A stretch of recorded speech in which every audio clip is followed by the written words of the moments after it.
bonjour à tous. Donc moi je suis Claire Aubron et donc je travaille à Montpellier Supagro et dans l'UMR Selmet. Donc on va commencer par présenter, explorer un peu à partir des résultats de ces travaux là qui ont été conduits, les dynamiques agraires en région agro-pastorale et s'intéresser donc aux limites du développement centré sur l'accroissement, ce qu'on va appeler l'accroissement de la productivité physique du travail. Alors, on va commencer en fait par, on va plus particulièrement explorer ce qui s'est passé dans la région des Causses maintenant. Alors pourquoi? Il y a deux raisons à ça. Tout d'abord parce que c'est Nadège l'a rappelé, une zone agro-pastorale par excellence, qui bénéficie même d'une reconnaissance via le label, mais UNESCO, mais c'est pas seulement pour ça, c'est aussi parce que c'est en fait parmi les 4 régions qu'on a étudiées, c'est sans doute celle dans laquelle cet accroissement de la productivité physique du travail a été le plus marqué au cours des dernières décennies, enfin même depuis 1950-60, et en particulier en élevage au vin laitier. On va y revenir. Donc c'est pour ça qu'on va s'appuyer surtout sur cet exemple-là pour essayer de comprendre cette dynamique-là. Alors les causes qu'on a étudiées en particulier, vous les voyez sur cette... Donc c'est un travail qu'a réalisé Myriam Latry, une étudiante de Montpellier Supagro. Et en fait, elle s'est appuyée sur les 3 causes en particulier, le causse Méjean au nord, le causse Noir et puis le causse du Larzac. Et donc les causes, ce sont des très vastes plateaux calcaires, mais toutefois qui ne sont pas homogènes. Il y a des différences d'abord de nature climatique, puisque dans les parties les plus au nord du causse Méjean, là on est à 1200 mètres d'altitude, donc avec... Des températures qui sont plus fraîches et puis des hivers qui sont rigoureux, alors qu'au sud du Larzac, on est dans un climat franchement méditerranéen avec un déficit hydrique qui va là constituer la principale contrainte en termes climatiques. Et ensuite, il y a une autre différence, une autre source de variation en fait, des conditions biophysiques sur ces causses qui sont liées au type de calcaire, en fait, à la nature du calcaire, avec en gros 3 grands types de calcaire. D'abord des calcaires marneux qui apparaissent en rouge sur cette carte, qui vont donner naissance à des sols plutôt profonds qui vont bien retenir l'eau. Ensuite des calcaires lités ou massifs, donc qui sont un peu plus durs, qui apparaissent en vert clair sur cette carte, qui vont donner des sols plus minces, et, sauf dans les parties de dépression, et avec fortement chargés en cailloux. Et enfin, un dernier type de calcaire, qui sont des calcaires dolomitiques, qui vont donner des sols également minces, mais surtout très sableux, et du coup qui vont avoir des difficultés pour retenir l'eau. Donc c'est en fait la disposition des types de calcaire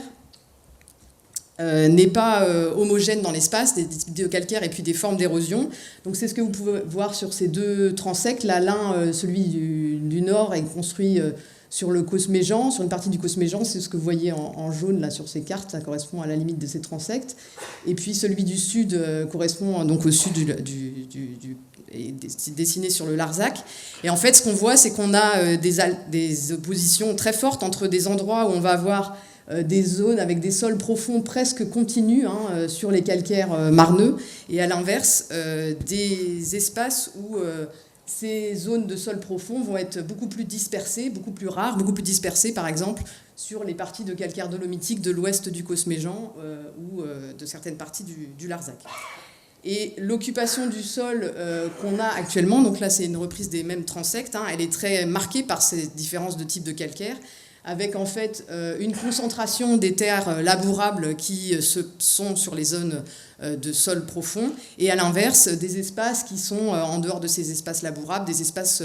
de pelouse plus ou moins embroussaillés, des landes à buis ou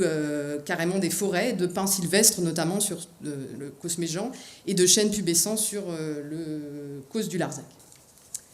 Alors là, vous voyez ça un peu en photo, ça correspond à peu près à ces deux transects. Et alors, on va démarrer donc, cette dynamique agraire à partir du moment où elle a commencé, cet accroissement, on va dire, très fort, en tout cas, de la productivité physique du travail. Il a démarré dans les années 50-60. Alors, quelle était la situation à ce moment-là sur le causse ? En fait, on avait des terres cultivées qui, déjà à l'époque, étaient très fortement concentrées sur ces espaces avec des sols plutôt profonds, et sur lesquels il y avait des rotations qui étaient mises en place entre des céréales, des plantes sarclées et des plantes fourragères, des légumineuses fourragères, qui étaient à l'époque de la luzerne et du sainfoin pour la production de foin. Autour de ces terres cultivées, le reste, en fait, c'était des espaces de parcours qui étaient des pelouses, mais déjà en partie boisées à cette époque, hein, sur certaines parties. Et les exploitations élevaient plusieurs espèces animales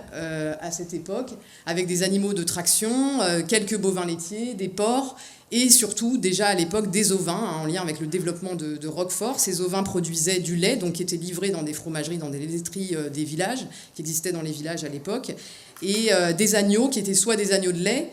soit des agneaux gris qui étaient nourris sur parcours pour les exploitations agricoles qui ne trayaient pas toutes leurs brebis, hein, ce qui était le cas en général des exploitations les plus grosses. Et il ne faut pas oublier non plus que ces élevages ovins produisaient aussi des déjections, hein, qui jouaient un rôle majeur dans le renouvellement de la fertilité des terres cultivées. Alors, à cette époque, comment était organisée la conduite de cet élevage ovin? Donc, il y avait un agnelage qui se produisait en février, voire mars, dans certaines fermes, et la traite débutait au moment de la mise à l'herbe, c'est-à-dire au mois d'avril, et durait jusqu'à mi-juillet au plus tard. Le pâturage était donc gardé par un berger d'avril à décembre et se faisait principalement sur des surfaces de parcours. Donc ça nous donne une estimation d'une contribution à l'alimentation à l'époque du pâturage qui était de l'ordre de 60 à 70%, et pour l'essentiel sur des espaces de parcours. Alors, à partir de cette situation, donc, on va assister à un mouvement d'accroissement de la productivité physique du travail. Alors, à force d'entendre ce terme, peut-être que ce serait bien de savoir ce qu'on entend par ça. En fait, on entend par ça l'accroissement des volumes de lait ou de viande qui sont produits par actifs, hein. Donc, c'est ça qu'on appelle l'accroissement de la productivité physique du travail. Et cet accroissement, quels sont de cette productivité physique, sur quoi il s'appuie, quels sont les éléments qui le définissent. Alors tout d'abord sur un agrandissement des exploitations. Là on dit agrandissement, c'est en termes de nombre de brebis et de nombre d'hectares qui sont conduits par un actif. Donc un agrandissement très important des fermes et progressif, hein, qui est permis lui-même par l'accroissement du niveau d'équipement et donc des consommations croissantes de ce qu'on va appeler de capital fixe, hein, pour pouvoir conduire ces troupeaux plus grands et ces surfaces plus importantes. Mais il n'y a pas qu'un agrandissement des fermes, hein, derrière ce bouleversement en termes de productivité physique du travail. Il y a aussi un changement très important de la conduite des animaux, qu'on peut résumer de la manière suivante, en fait, avec un recul de la contribution du pâturage au profit des aliments distribués qui sont produits en grande partie sur les terres labourables à partir d'intrants. Et il faut bien noter aussi que ce qu'on va voir, en fait, c'est que ce développement-là, ce changement de conduite va avoir des implications spatiales très fortes,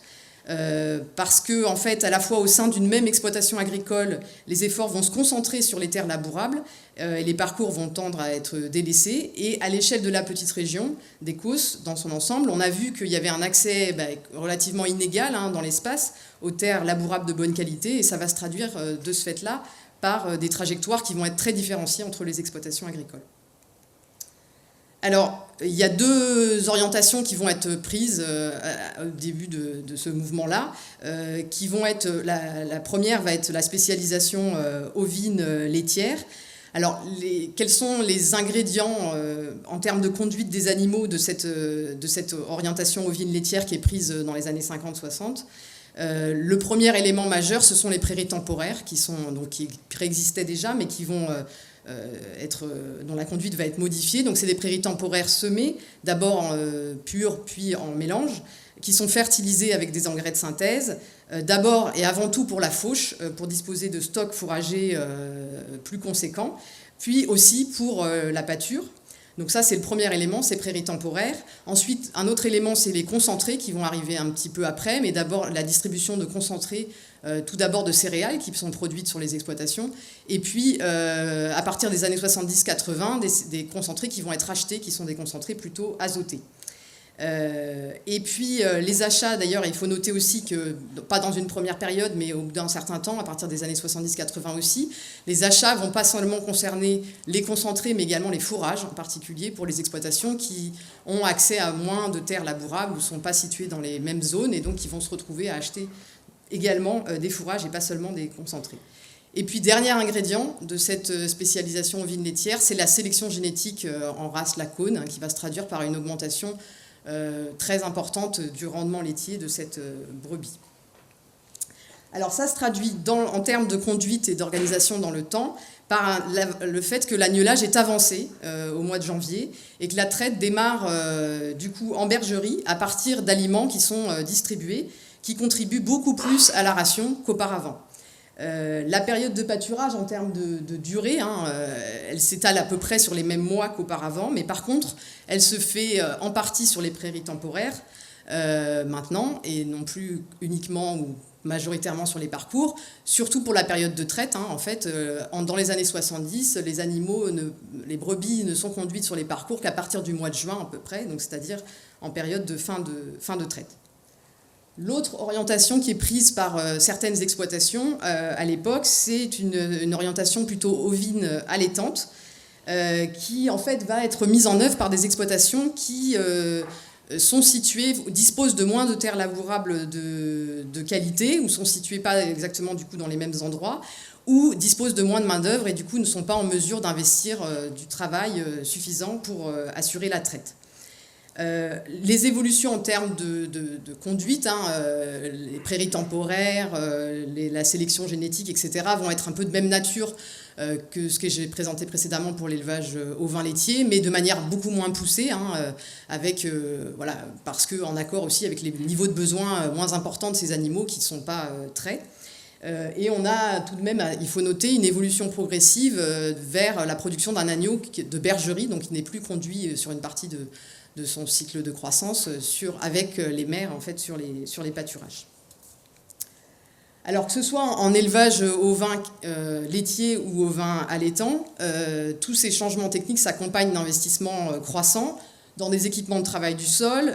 dans des équipements de fauche, d'abord faucheuses, botteleuses, puis endeineuses, faneuses, presses, etc., dans des bâtiments,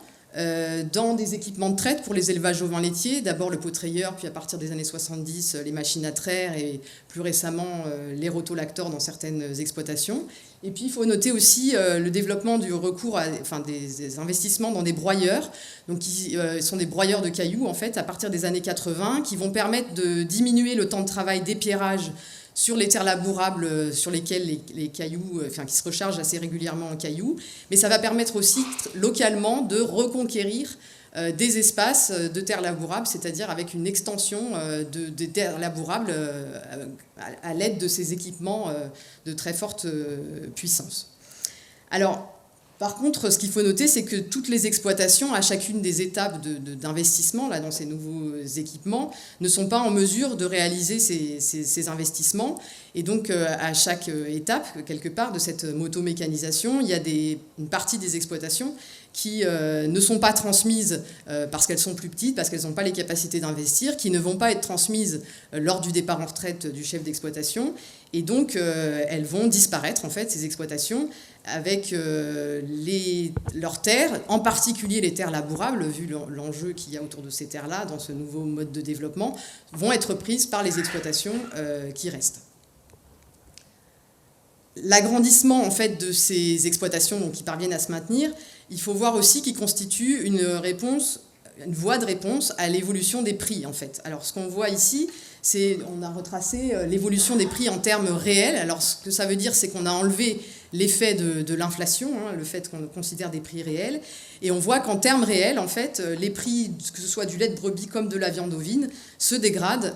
entre 66 et 92, ce qui, en fait, incite à l'agrandissement de manière à essayer de maintenir les revenus en termes réels. Alors, pour limiter la dégradation des prix, l'AOP Roquefort va instaurer en 1988 ce qu'on va appeler des références laitières. Donc c'est une sorte de quota interne à l'AOP Roquefort qui va définir 3 classes de lait avec un volume maximal qui peut être payé au prix fort par éleveur. Et donc ça va, l'ambition de ce système, c'est d'arriver à maîtriser l'évolution des prix et ça va limiter l'agrandissement du troupeau laitier, en tout cas dans les exploitations au vin lait, le fait qu'il y ait ces références qui soient instaurées. Et ça va par ailleurs inciter aussi certaines exploitations au vin lait à développer un atelier allaitant complémentaire à l'élevage au vin laitier sur des espaces de parcours qui sont peu ou plus utilisés par les élevages ovins laitiers. Et donc, ils vont mettre en place ces élevages. On va voir se développer dans certaines exploitations qui disposent de ces parcours, ces élevages allaitants, donc que ce soit ovins ou bovins, avec production de broutard, donc ce qui est le développement de cet élevage bovin à partir des années 80-90. Et tout à fait, ça ne concerne pas toutes les exploitations, mais c'est un fait vraiment notable dans cette région. En élevage allaitant aussi, l'agrandissement, il n'y a pas que les prix qui incitent à cet agrandissement, mais également les subventions. Alors, sans rentrer trop dans le détail, il faut se rappeler que la politique agricole commune, jusque dans les années 80-90, en gros, c'est principalement une politique de prix, et que, par différents mécanismes, l'Europe cherche à maintenir des prix stables et relativement élevés pour un certain nombre de produits. Et en fait, à partir des années 80 et 90, il va y avoir un abandon en fait, de ces mécanismes de soutien des prix, un renforcement de la concurrence en fait, sur certaines productions. Et en fait, pour compenser, l'Europe va se mettre à attribuer des primes. Alors, c'est en particulier le cas de la PCO, donc la prime compensatoire ovine, et la PMTVA, la prime au maintien des troupeaux de vaches allaitantes. Donc, ces deux primes, en fait, elles sont attribuées par tête, donc ce qui est logique dans un premier temps, puisqu'en fait, le but, c'est de compenser une baisse de prix. Donc, plus on a de têtes, plus on subit la baisse des prix. Donc, voilà, c'est attribué par tête. Mais il n'en reste pas moins que ça incite aussi l'effet aussi de ces subventions. Le fait qu'elles soient attribuées par tête se traduit ça incite à avoir plus d'animaux. Et puis, en 1975, au niveau européen, il y a une autre prime qui est mise en place, qui est l'indemnité compensatoire des handicaps naturels, l'ICHN, qui va être, elle aussi, attribuée par tête jusqu'en 2001. Alors avec toutefois un plafond par exploitation qui va limiter quelque part l'incitation à l'agrandissement. Et puis également, chose à noter, un chargement maximum, alors qui est plutôt élevé, de 1 UGB par hectare de SFP, mais qui constitue quand même, finalement, le fait qu'il y ait un chargement qui soit fixé va aussi générer un regain d'intérêt pour les surfaces de parcours. Sur lesquels on va pouvoir du coup mettre des animaux et bénéficier de ces subventions, d'autant plus que se diffuse à l'époque l'usage des clôtures qui vont permettre de diminuer le temps de travail qu'on consacre au pâturage des parcours, en particulier dans les élevages bovins allaitants. Alors, depuis 2000, les évolutions de la PAC, alors là je ne vais pas rentrer trop dans le détail parce que c'est des choses qu'on reverra cet après-midi, mais notons qu'elles ont été plutôt favorables aux élevages d'écos, par le biais de la transparence pour les GAEC, en fait, qui permet aux différents membres d'un GAEC de recevoir les primes jusqu'au plafond s'ils ont les surfaces nécessaires. Ensuite, le découplage qui a été mis en place à partir de 2003, en fait, ça s'est traduit par le fait que les primes qui étaient attribuées par tête à PCO, PMTVA, en fait, ont été insérées dans des droits à paiement de base qui sont en fait payés par unité de surface aujourd'hui. Mais en 2009, la France instaure une nouvelle aide couplée pour les ovins, dans le but de rééquilibrer les revenus à l'échelle nationale, en partant du constat que les éleveurs ovins ont des revenus plus faibles que les autres agriculteurs en France. Et du coup, il y a une aide qui est couplée, qui fonctionne sur le même principe que la PCO, une aide par tête, qui est instaurée à partir de 2009. Et finalement, en 2014 et 2015, la dernière réforme, on en reparlera aussi cet après-midi, mais le principe, c'est que les parcours ont été intégrés dans les droits à paiement de base, après proratisation. Mais surtout, ce qui est important de noter, c'est la convergence, en fait, qui va être assez favorable à ces élevages-là, des montants à l'hectare qui vont être donc assez favorables à l'élevage et donc à cette région d'Écosse en particulier. Et puis, il y a des évolutions aussi en matière d'ICHN. Alors, l'évolution récente des prix, ce qu'on constate sur la période plus récente en termes de prix du lait de brebis, c'est qu'en dépit des références laitières, le prix du lait de brebis il continue de se dégrader en termes réels, même si c'est plutôt moins fortement que dans la période précédente. Et puis, on entre surtout à partir de 2015 dans le rayon de Rancfort, suite à l'application ce qu'on appelle le paquet lait. Donc, il y a un ensemble de politiques agricoles qui ont été mises en place dans le secteur laitier. Ce paquet lait va être appliqué en 2015 à partir au lait de brebis également, et pas seulement au lait de vache. Et donc, depuis cette période, on est rentré dans une phase de forte incertitude concernant l'évolution du prix du lait de brebis à moyen et à long terme, hein, puisqu'on ne dispose plus de ce système de référence, en fait, qui a été supprimé puisqu'il a été jugé anticoncurrentiel. Alors, dans ce contexte, il y a plusieurs voies qui sont explorées par les éleveurs ovins laitiers depuis 2000. D'abord, sur les calcaires marneux, les plus grandes exploitations vont en fait poursuivre cette augmentation de la productivité physique du travail, suivant des recettes, enfin des ingrédients qui sont à peu près similaires à ce qu'on a développé jusque-là, mais qui vont s'accentuer. Et donc, c'est ce qu'on peut voir sur cet exemple, hein,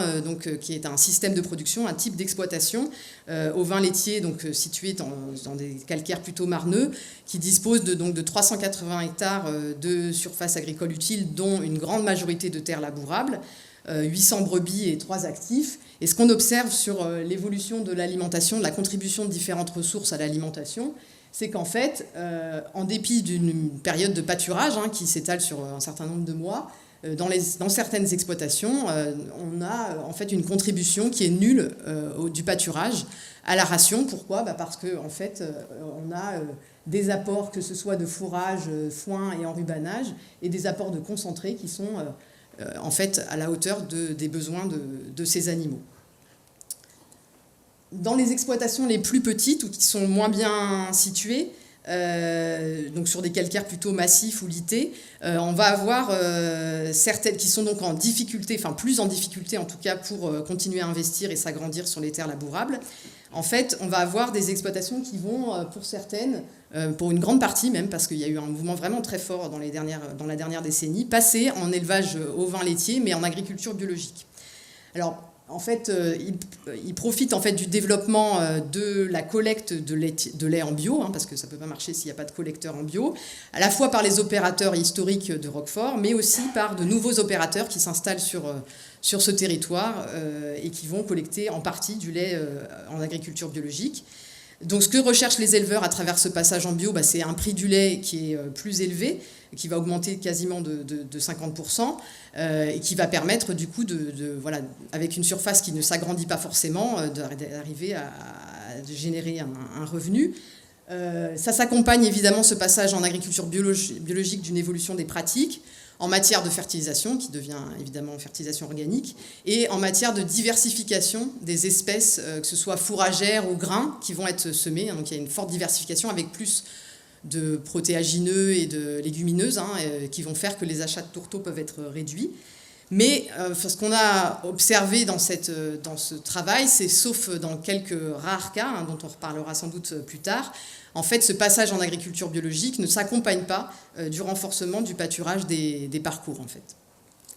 Et ce qu'on voit là dans ce système de production, qui est, vous le voyez, bien moins doté en terres labourables que le précédent, en fait, c'est une contribution du pâturage qui est donc plus importante que pour le premier cas qu'on a vu, qui est de l'ordre de 30%. Mais attention, ce pâturage, il se fait pour l'essentiel en fait sur des prairies temporaires et avec un passage sur les parcours une fois que les brebis sont taries et qu'elles sont donc à plus faible besoin. Une autre évolution que je ne vais pas détailler, c'est le passage... En fait, au passage en bio s'ajoute parfois un développement de la transformation du lait et de la vente de fromage en circuit court. Donc c'est un peu la même idée d'investir là cette fois-ci du travail dans la transformation et la commercialisation pour accroître le niveau de valorisation du lait et du coup permettre de continuer à développer son activité sur des surfaces qui, elles, ne s'accroissent pas forcément. Et enfin, dernière évolution, qui concerne en particulier les exploitations encore plus petites ou moins bien situées, donc plutôt sur les calcaires dolomitiques. Elles vont arrêter la traite. En fait, il y a un certain nombre d'exploitations qui, dans les 15 dernières années, ont arrêté la traite et évoluent vers un élevage allaitant, ovin ou bovin, spécialisé. Donc celui qu'on a représenté ici, c'est un élevage ovin allaitant sur calcaire, donc avec une une contribution là, du pâturage qui est beaucoup plus importante que dans les cas précédents, qui se fait donc de l'ordre de 52%, qui se fait essentiellement sur des parcours cette fois-ci, enfin même exclusivement, parce que c'est un système de production qui ne dispose pas de terres labourables en fait. La particularité de ce pâturage, c'est qu'il est conduit dans des exploitations qui sont très grandes, comme vous le voyez, dans des grands parcs clôturés de 100 à 200 hectares, qui vont être utilisés pendant 1 à 2 mois en continu et qui vont donc, du coup, on y reviendra, limiter l'impact qu'a l'animal sur l'évolution de la végétation. Alors, passons maintenant à essayer de commencer à évaluer d'un point de vue économique ces systèmes de production. On va utiliser tout au long de la matinée là, 2 principales grandeurs pour évaluer les résultats économiques. La première, c'est qu'on va évaluer quelle est la valeur de ce que les agriculteurs produisent. Donc ça correspond à ce qu'on appelle la valeur ajoutée. Pour petit rappel, en fait, la valeur ajoutée, c'est ça quand on somme tout ça à l'échelle de la France, qu'on calcule le produit intérieur brut. Donc c'est la création de richesse des élevages, en l'occurrence, qu'on va regarder. Et puis, on va distinguer ça de la valeur de ce que les agriculteurs gagnent, c'est-à-dire qui va constituer ce qu'on va appeler en fait le revenu agricole. Alors, une petite présentation graphique de comment est-ce qu'on calcule ces 2 grandeurs, en fait, valeur ajoutée et revenu agricole. Donc, la valeur ajoutée, elle est calculée en retranchant au produit brut, donc c'est-à-dire tout ce qui est produit sur l'exploitation, la valeur de ce qui est produit, ce qui va être consommé, ce qui va être détruit comme richesse dans l'année pour produire, c'est-à-dire les consommations intermédiaires, qui sont principalement les intrants, et les dépréciations du capital, donc c'est-à-dire toute l'usure des équipements qu'on va utiliser, qui va être aussi consommée chaque année. Et donc ça nous donne la valeur ajoutée nette. Et ensuite, cette valeur ajoutée va être distribuée au profit en partie de l'agriculteur, mais aussi peut-être, dans un certain nombre de cas, d'autres opérateurs qui sont, s'il y a des salariés, les salariés qui vont récupérer une partie de cette richesse qui a été créée, le fermage si les agriculteurs ne sont pas propriétaires, les impôts qui vont être un transfert de valeur ajoutée vers l'État, et les intérêts bancaires dans le cas où les agriculteurs empruntent et donc ont à assumer le coût de cet emprunt pour investir dans les équipements. Et il y a aussi la particularité française, c'est aussi qu'il y a un transfert, française européenne, un transfert de richesse, donc de valeur ajoutée qui se fait dans l'autre sens, depuis l'État vers les exploitations agricoles, qui correspond aux subventions, et donc qui va venir s'ajouter et constituer le revenu agricole. Alors, on va maintenant essayer de comparer dans un premier temps le produit brut et la valeur ajoutée à l'hectare de 4 systèmes de production dans cette zone-là. Donc ce qu'on observe ici, donc pour ce premier système de production au vin laitier conventionnel sur Marne, on voit qu'on a un produit brut qui est très élevé, ici, qui est par hectare, ramené à l'hectare, et qui s'appuie sur des consommations intermédiaires, donc des consommations d'intrants qui sont très très importantes, et de même des consommations de capital fixe, une dépréciation du capital fixe qui est importante. En fait, pour donner un ordre de grandeur, par actif, on a dans ce type d'exploitation un investissement total dans les équipements, dans leur état initial, qui est de l'ordre de 350 000 € par actif. Donc ça correspond à qui va constituer, y compris dans un certain nombre de cas, une limite à la transmission des exploitations, parce qu'il faut être en mesure d'investir dans ces équipements importants. Alors pour ce qui est du deuxième système de production ici, on voit qu'on a un produit brut qui est plus faible. Alors pourquoi ? Parce que derrière ça, en dépit d'un prix du lait qui est plus élevé, on a des rendements fourragers qui sont plus faibles, puisqu'on n'est pas sur les mêmes types de calcaire et qu'on est en agriculture biologique qui va se traduire par des baisses de rendement par rapport au cas précédent. Mais vous voyez et on a aussi des consommations intermédiaires qui sont relativement élevées, qui sont en fait correspondent à des achats de fourrage et de concentré en bio, qui vont venir compléter l'alimentation des animaux qui est produite sur la ferme. Et puis finalement, les élevages ovins ou bovins allaitants, ce qu'on observe sur ce graphique, c'est que dans les conditions actuelles de prix de la viande, le produit brut est faible et qui plus est ramené à l'hectare parce que c'est des exploitations qui utilisent beaucoup d'hectares, de parcours notamment. Et en fait, une fois qu'on enlève les consommations intermédiaires et la dépréciation du capital, on aboutit dans les conditions actuelles de prix à des valeurs ajoutées qui sont nulles ou négatives pour ces élevages-là. Avec pour corollaire la dépendance totale aux subventions pour obtenir un revenu de ces exploitations. Donc ça, c'est ce qu'on peut voir sur ce graphique ici, hein. Donc vous avez le revenu agricole hors subvention qui apparaît ici en bleu et donc qui est négatif pour ces élevages allaitants. Et puis le montant des subventions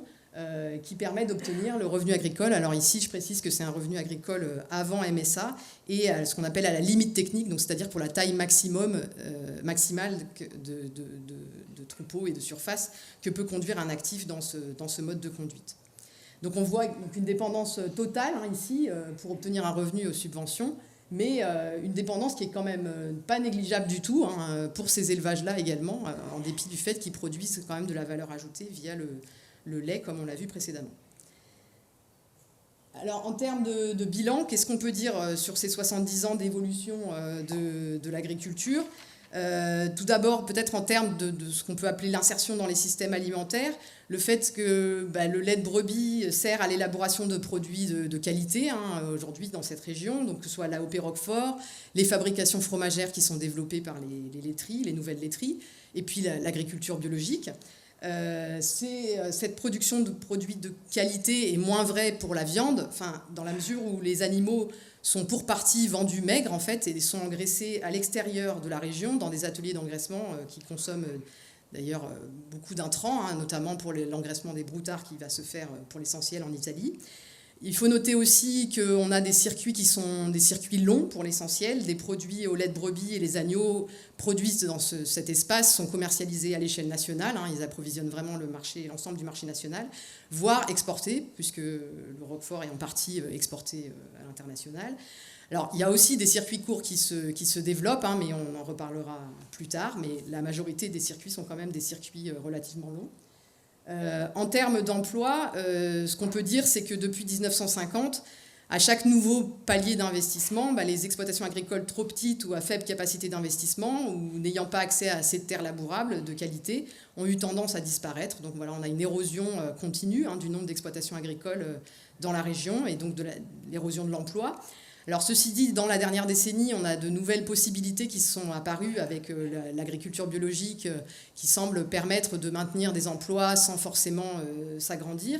ou en s'agrandissant moins. Et donc il y a des vraies questions qui se posent sur la capacité de cette voie à maintenir les exploitations agricoles au vent laitière à moyen terme, peut-être là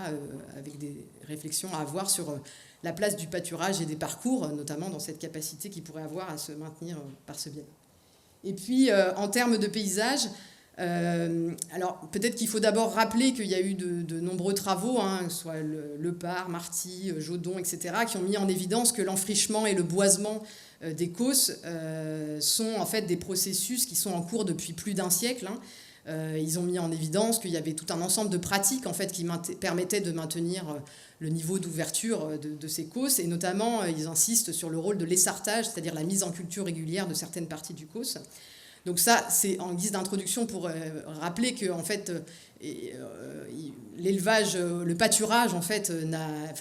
ne faudrait pas lui faire jouer un rôle dans l'entretien des milieux qu'il a en fait jamais joué seul par le passé. Hein. Il faut aussi avoir en tête le fait qu'il y avait tout un ensemble de pratiques. Ceci étant dit, les évolutions contemporaines qu'on a décrites, de l'évolution des modes de conduite vont toutefois dans le même sens hein, que ce sens qui a démarré à partir du milieu du 19e siècle, à savoir de la fermeture des milieux. Alors pourquoi ? D'abord parce on l'a vu, un recul de la contribution du pâturage des parcours en ovins laitiers, et parce que l'organisation du pâturage dans les élevages allaitants, enfin dans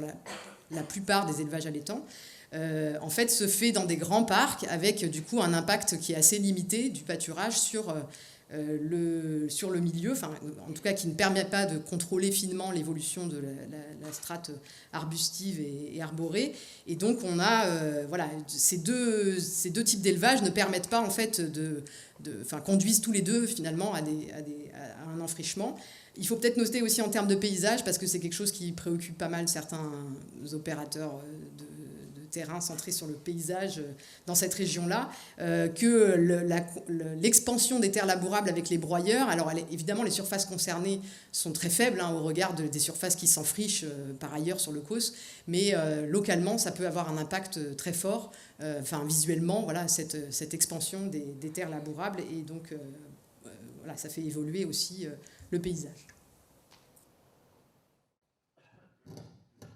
Alors très rapidement pour revenir sur les autres petites régions dans lesquelles on a travaillé. Alors je ne vais pas vous redécrire les mécanismes que Claire vient de vous préciser parce que dans les grandes lignes, c'est-à-dire tentative d'accroître les volumes produits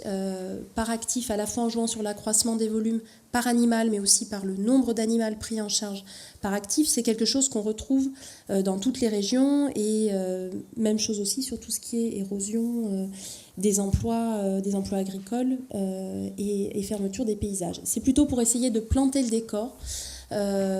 pour mieux comprendre dans la seconde partie quels ont été les choix des systèmes de production qu'on va vous présenter.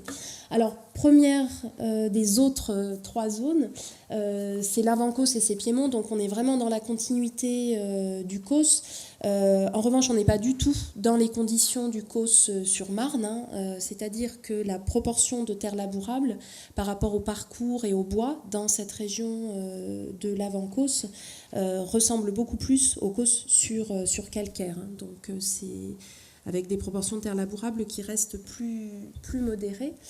Alors, les dynamiques sont les mêmes, c'est-à-dire une spécialisation autour de l'élevage ovin laitier.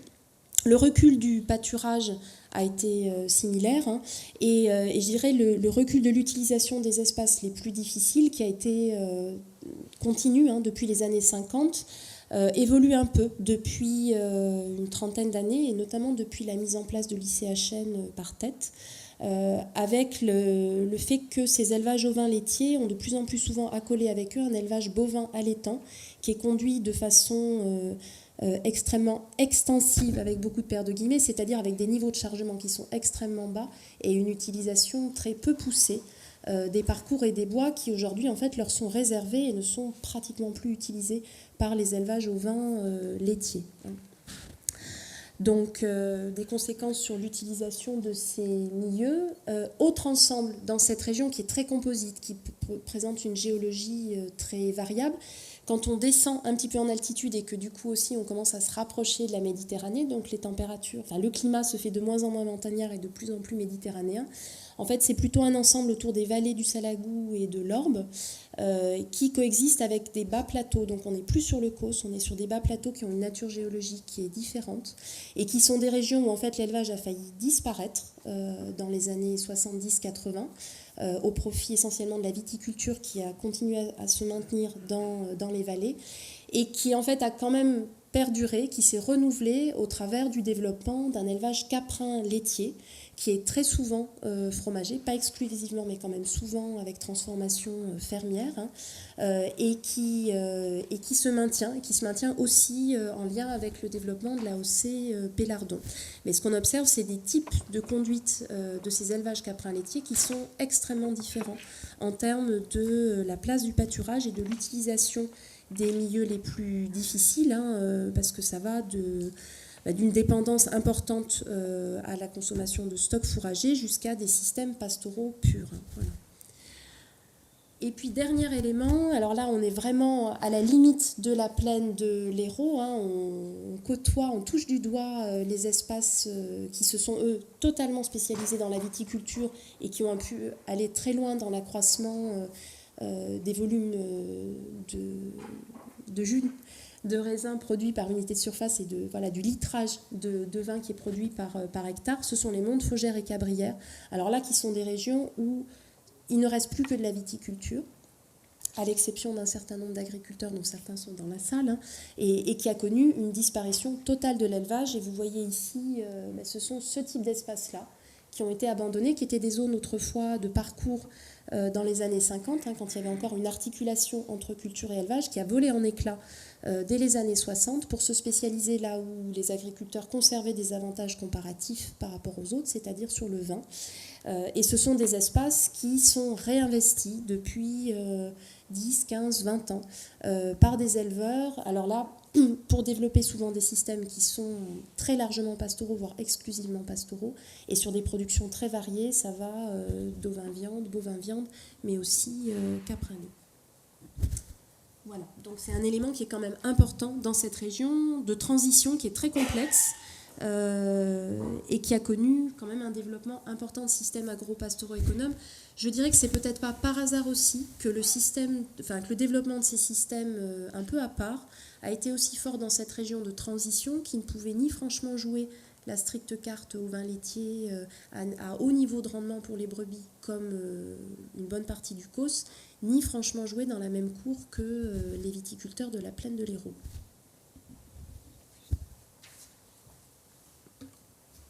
Alors la troisième petite région, c'est donc les vallées cévenoles, qui correspondent donc à des conditions climatiques nettement méditerranéennes et sont caractérisées par une topographie qui est très accidentée, hein, surtout par rapport au COS, mais voilà, qui est plus organisée par ces vallées. En fait, on a des cours d'eau qui descendent depuis les contreforts des COS et puis les bordures du mont Aigoual et du mont Lozère, et qui ont creusé, qui ont entaillé en fait le schiste, hein, et qui forment des vallées très profondes, qui sont avec des fonds de vallée qui sont plus ou moins étroits et des versants qui sont quasiment systématiquement en pente très forte. Alors en 1950, les Cévennes s'étaient déjà bien vidées de leurs habitants, hein, mais il subsistait une polyculture en partie irriguée sur des terrasses, des versants, avec un élevage associé de petits ruminants ovins et caprins, qui étaient nourris essentiellement au pâturage sur les parcours boisés et les landes plus en altitude, voire les estives. Et à partir de 50-60, en fait, il va y avoir là 2 voies d'augmentation de cette productivité physique du travail, hein, avec une spécialisation dans une production animale. Elle prend 2 grandes formes. D'abord en élevage caprin laitier dans les fonds de vallée, à partir de prairies temporaires qui sont implantées dans les fonds de vallée, avec livraison de lait à une coopérative qui va se monter dans les années 50, qui est la coopérative de Moissac, qui va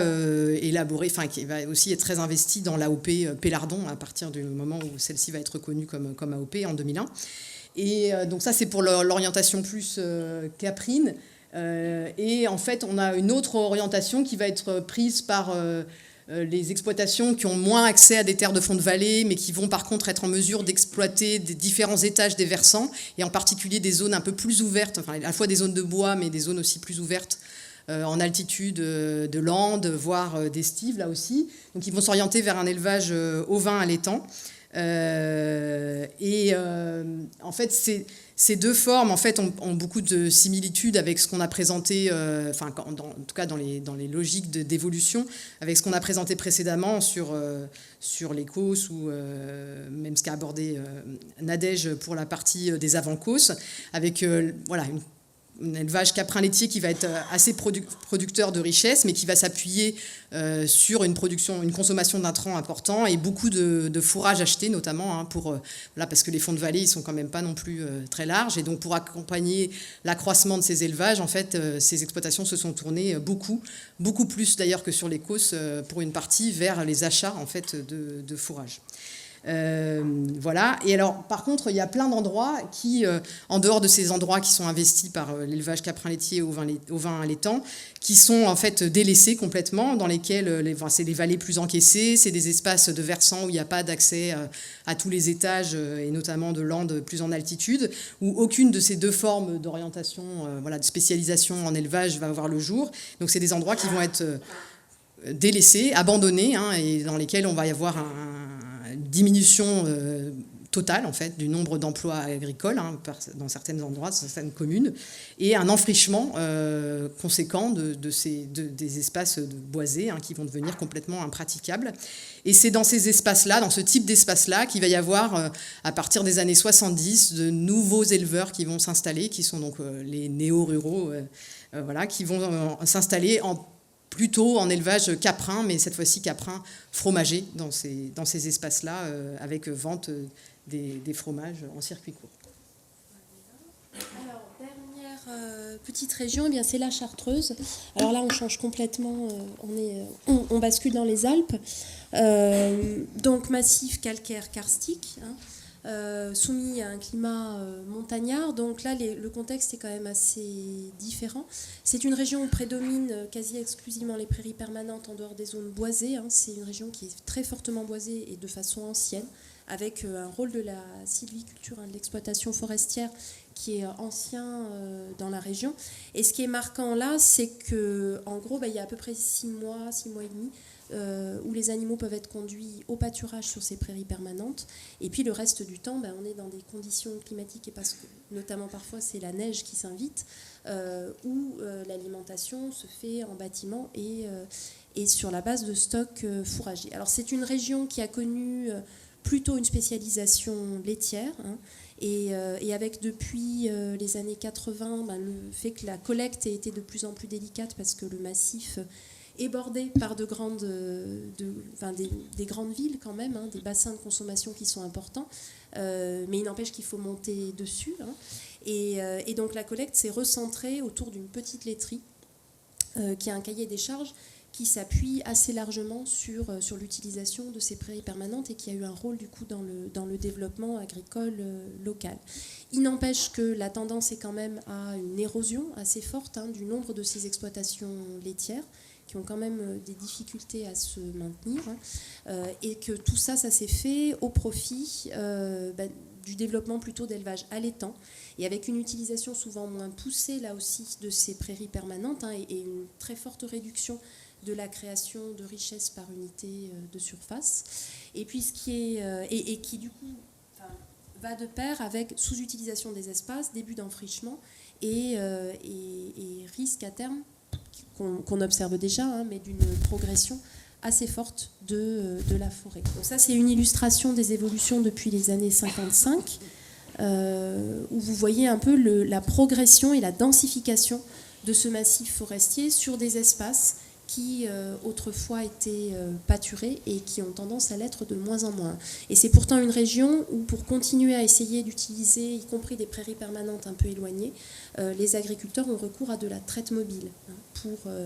aller jusqu'au troupeau plutôt que d'être obligés de ramener biquotidiennement, le troupeau sur les exploitations. Alors c'est une région qui connaît un développement de système économe, ou en tout cas de pratiques qui visent à essayer d'être un peu plus économe et à utiliser de façon encore plus poussée ce pâturage de prairies permanentes en élevage laitier, mais qui connaît aussi surtout le développement hors cadre familial, d'exploitations qui là utilisent justement ces prairies qui sont plus excentrées, moins favorables, et qui contribuent à maintenir des paysages un peu plus ouverts, plutôt au travers de l'élevage de petits ruminants, caprins ou ovins laitiers, avec transformation à la ferme, donc des systèmes qui sont très intensifs en travail et qui permettent de se développer sur des petites surfaces et avec des petites tailles de troupeaux.